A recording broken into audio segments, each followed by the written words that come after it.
So what exactly is the Democratic border security proposal? Would it actually secure the border? Well, we had some time today, so we checked, and in a word, no, it would not. The Democratic bill in the Senate that I was just telling you about simply restores previous funding levels for the Border Patrol and other existing programs. So you have to ask yourself, when you consider that, was the border secure in December before the shutdown? Well, no, it wasn't, and that's why we're having this debate right now. Then how would it be more secure after a bill that doesn't change anything passes? Well, it wouldn't be more secure. And that's the point of the legislation, to maintain the broken status quo. Let's be honest about that. Meanwhile, in the House, Homeland Security Committee Chairman Benny Thompson says he plans to introduce a bill that contains billions for border security, but nothing for a wall. Thompson has a brand new idea, he's telling us.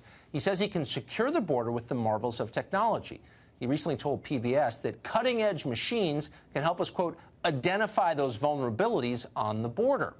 Thompson's plan can expect enthusiastic support from the congresswoman from Techland, Speaker of the House Nancy Pelosi. Here's her most recent suggestion for the border. Watch. The positive, shall we say, almost technological wall that can be built is what we should be doing. Technology to scan the cars coming through the ports of entry, and that is to detect guns. It's like an electronic dog almost to detect drugs, guns, and other contraband. It's really like an electronic dog that can detect contraband. On one level, that's hilarious. We've laughed about it before, but it's also patronizing, really. You'd have to be totally ignorant of what's happening on our southern border to believe that more surveillance is going to solve the problem. We have an awful lot of surveillance technology there already. We've got drones, cameras, sensors, radar, dirigibles. We have it there in part because the Bush administration put it there. That administration spent more than $1 billion on something called the Secure Border Initiative Network. They used technology to watch about 50 miles of our southern border. Congressman Benny Thompson himself called that program, quote, grave and expensive disappointment. Well, Thompson was right about that. What's changed is that Democrats now support grave and expensive disappointments. They specialize in grave and expensive disappointments. They're pushing one now. And that's short-sighted. Leaving the politics aside is not a good idea because our southern border is one of America's most dangerous vulnerabilities. That's not a talking point. It's literally true, and here's why. As of tonight, Mexico is an intact country. Will it remain an intact country? Maybe, but maybe not. Mexico is a deeply unstable place. It's not an attack on the Mexican people. It's an acknowledgement of what anyone who knows anything about the country will tell you. The national murder rate in Mexico is 5 times ours.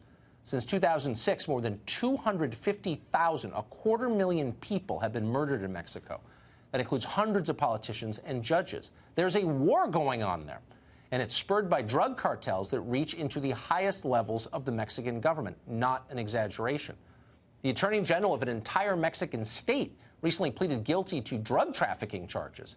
The governor of a state on the U.S. border took bribes to let cartels operate freely, which they did. And then just the other day, Mexico's previous president was credibly accused at trial in court by a witness of taking a $100 million bribe from El Chapo Guzman. In effect, Mexico has become a narco state. But it's not even the most volatile country in the region. Nicaragua is in severe turmoil right now. That gets no coverage, but it's real. Parts of El Salvador are largely controlled by gangs. Venezuela, meanwhile, is literally falling apart.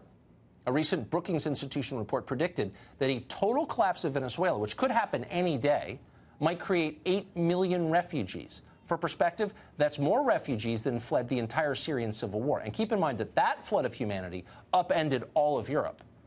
Something similar could easily happen here to us, and it likely will if we ignore the problem, which we are doing. And yet, the position of Democrats in the Congress is that everything is fine, and you're nuts if you disagree. Nothing needs to be done. Well, that's the definition of recklessness. In fact, it's worse than recklessness. It's like letting your kids play in traffic. You wouldn't do that to people you cared about. You'd prevent it from happening. Democrats have become extremists on the question of borders, but you never know that from watching television and reading the paper. The media won't say it, and nor will most Republicans, by the way. Even in the Trump administration, some officials seem intent on making Nancy Pelosi's case for her. The Republicans are the real extremists here. Here's what Commerce Secretary Wilbur Ross said today when he was asked about workers who aren't being paid during the shutdown. the people might have to pay a little bit of interest.